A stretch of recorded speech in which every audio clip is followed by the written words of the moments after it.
Je m'appelle Abiba et je suis ingénieure civile. Avant ma thèse, je construisais des ponts et des bâtiments. Mais maintenant, je travaille sur une grotte.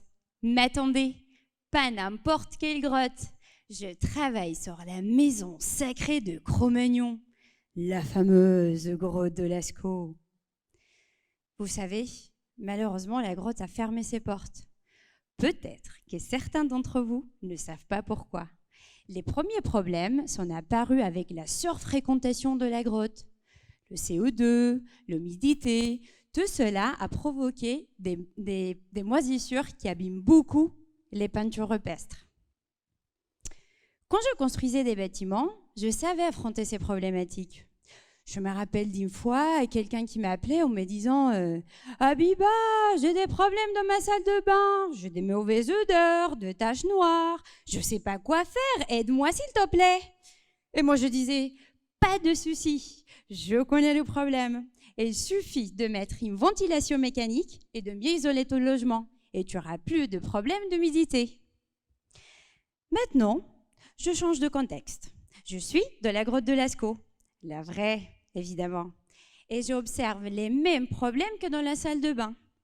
Mais là, c'est bien plus complexe, car on ne peut pas isoler une grotte et on ne peut sûrement pas mettre une ventilation mécanique. Mais ne vous inquiétez pas, hein, ne vous inquiétez pas.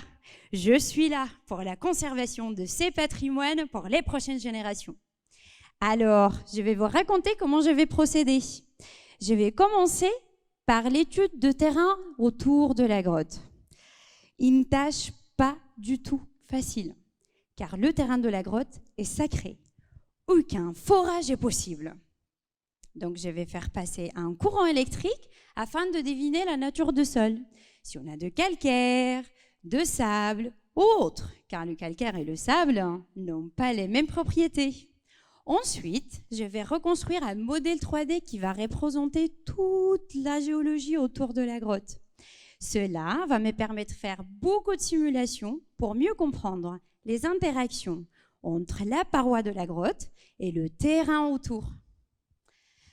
Autrement dit, après ma thèse, si l'homme de Cro-Magnon m'appelle par téléphone en me disant « Abiba, j'ai des problèmes de condensation de ma grotte qui fait apparaître des taches noires. » Moi, je serai capable de lui dire « Pas de souci, j'ai la solution. Nous avons un modèle numérique très performant pour simuler ta grotte et pour mieux la conserver dans ses conditions naturelles. » Merci.